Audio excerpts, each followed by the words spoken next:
bueno, dentro del mundo del patrimonio, que es muy amplio, pues hay una visión que no sé si es mayoritaria, pero es importante, que quizás se puede decir que es más convencional o más tradicional y que siempre liga el concepto patrimonio a elementos que nos vienen así más intuitivamente a la cabeza, ¿no? Arquitectura monumental, prehistoria, arqueología, patrimonio artístico, digamos, más antiguo o que intuitivamente percibimos como más antiguo, y lo que está ligado a épocas más recientes, sea desde el punto de vista artístico como el cine o se refiere a historia contemporánea o fenómenos recientes, pues es más complicado o es menos intuitivo de percibir como patrimonio, ¿no? Entonces, desde ese punto de vista sí se puede decir que es arriesgado, pero desde otro punto de vista yo diría que no, porque se trata precisamente, yo creo que de consolidar la idea de que ciertos elementos que forman parte del acervo cultural, aunque sean recientes, también son patrimonio. Entonces, digamos que es arriesgado, pero es un paso que hay que dar. Yo diría, lo resumiría en eso, ¿no?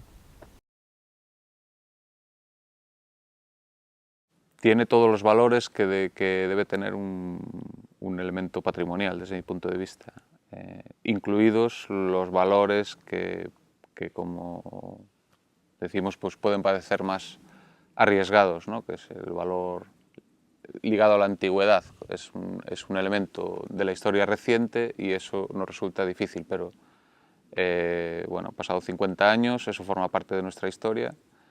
Lo que ahí se generó fue una obra de arte, o sea, forma parte del patrimonio cultural universal también, y en la medida en que en esta zona se participó de eso, pues eso forma parte del patrimonio, ¿no?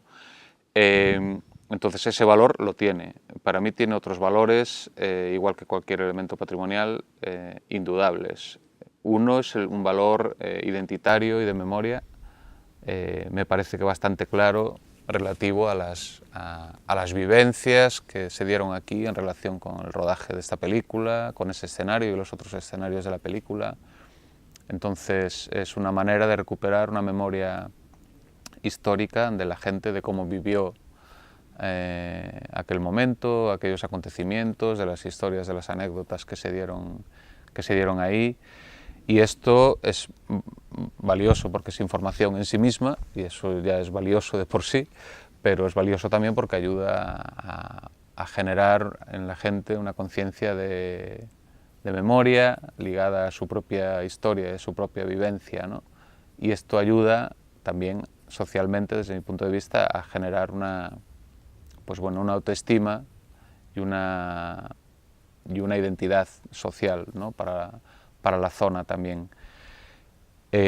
Después tiene un valor para mí muy claro, que es el proceso que se está dando, impulsado desde la Asociación Cultural Sad Hill, ¿no? Que es todo un proceso de construcción, lo que se dice bottom-up o de abajo arriba, de un elemento patrimonial. Es decir, se impulsó desde la gente, no desde las instituciones, un proceso de aprecio hacia un elemento en concreto, como es este escenario de una película mítica, que para mí ha generado una dinámica muy interesante a lo largo de los últimos años, en los que se ha ido ampliando este universo de gente que aprecia el sitio, gente que no sabía que este sitio existía.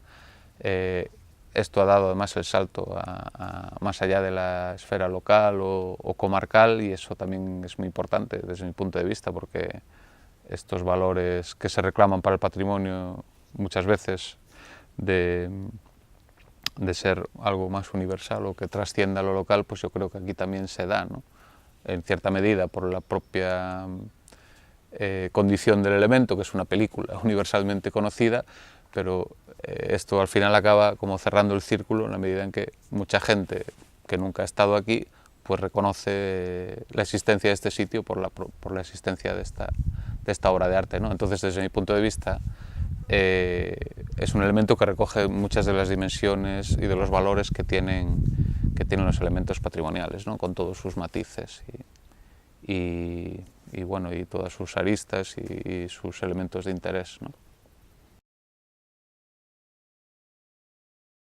Evidentemente el cine es parte de la memoria colectiva, es parte del patrimonio cultural en la medida en que es patrimonio artístico, y lo interesante también de elementos como Sad Hill es cómo se imbrica el arte con la vida, ¿no? Y todo eso además arraiga en una memoria que acaba generando procesos de creación y de recreación asociados a todo eso, y eso es lo que hace que sea algo vivo y en cierto modo se puede decir que eterno, ¿no? A partir de una obra en su momento única, pues se genera un proceso que realmente no tiene fin en la medida en que haya gente que lo siga alimentando, ¿no?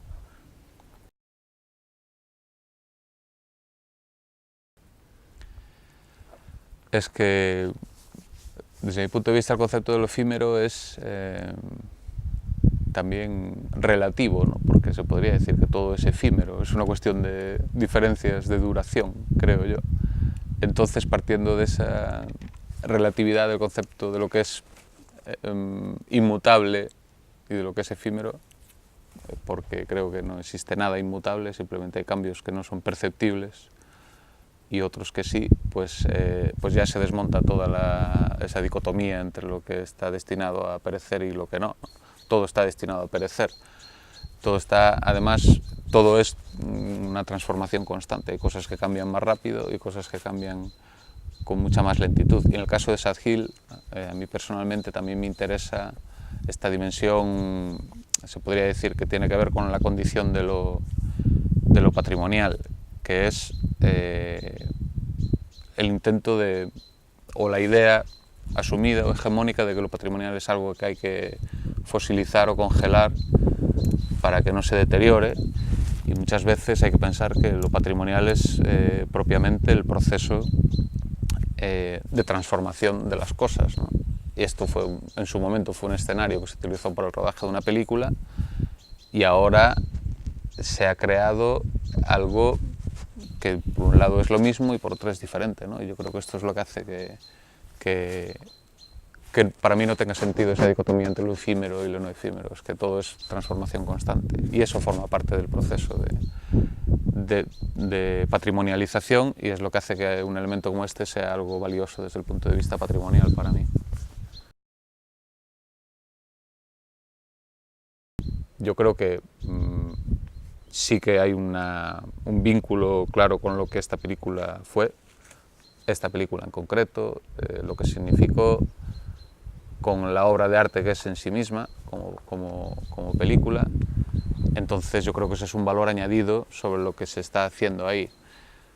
Otra cosa, eso no quiere decir que no haya procesos de apropiación o en los que la gente se pone, digamos, de acuerdo en defender algo porque hay un afecto, un vínculo emocional o de cualquier otro tipo con un espacio, con un elemento, con un bien, y en el momento que se produce ese aprecio, pues ya es legítimo, ¿no?, el propio proceso de apropiación, de que pues la gente quiere conservar o quiere que algo sea comúnmente protegido.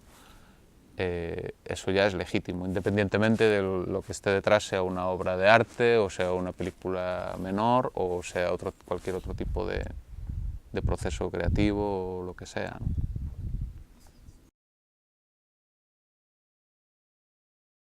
Yo defendería la idea de que Sad Hill es un bien de interés cultural por varias razones. Una, por su propio valor como testimonio de un acontecimiento histórico que tuvo lugar aquí, que tiene mucho que ver con la historia también de nuestro país, que es la historia de cómo en los años 60 se inició un proceso de apertura que llevó a que, bueno, aquí empezara a venir gente de fuera a rodar, aprovechando, bueno, muchas cosas en las que no voy a entrar, pero que tienen que ver también con el propio proceso de despoblación de la España rural, y precisamente eso hacía que fuesen escenarios apropiados para reconstruir determinados ambientes y demás. Entonces yo creo que esto debería formar parte del mensaje a transmitir ahora, ¿no? ¿Por qué se rodó aquí esta película, por ejemplo, ¿no? Eso es, creo que, un valor añadido al hecho de que se rodara aquí en sí mismo y que ese escenario se conserve en buenas condiciones en la medida en que se está recuperando. Ese es otro de los valores añadidos del bien, ¿no? El hecho de que hay una reivindicación por parte de la gente, de la comunidad local, para que esto se recupere. Yo creo que esto es parte del valor añadido del sitio, que hace que merezca ser reconocido como bien de interés cultural, porque a la gente le interesa. Entonces, el bien de interés cultural no es solo que una institución decida lo que es y lo que no es, sino que hay una, digamos, reivindicación implícita en los hechos y en los actos de la gente, ¿no? En este caso de la asociación y de toda la gente que está interesada en lo que la asociación está haciendo. Y aparte de eso, creo que la conexión entre lo que esto fue como set de rodaje o como escenario, como decorado de una película, y lo que se está produciendo ahora es también un bien de interés cultural, que es la memoria colectiva de la gente, ¿no? Y lo que está haciendo la asociación es recuperar una historia, un acontecimiento en concreto que tiene que ver con el rodaje de esta película durante aquellos años aquí, todo lo que ahí pasó, y eso tiene mucho que ver con la recuperación de una memoria histórica, la idea de una identidad y al final de una autoestima por parte de lo que, la gente debe saber o debería saber sobre nuestra historia, ¿no? Entonces yo creo que esta conexión entre pasado y presente, que además yo creo que tiene una proyección hacia el futuro bastante clara, en la medida en que es un proceso el que se está dando de patrimonialización que genera ciertas expectativas de futuro y también cierta idea de cohesión entre los distintos pueblos de la comarca, sobre lo que es una historia común, compartida. Yo creo que eso también es un valor a tener en cuenta a la hora de tener en consideración el valor y el interés cultural de este bien.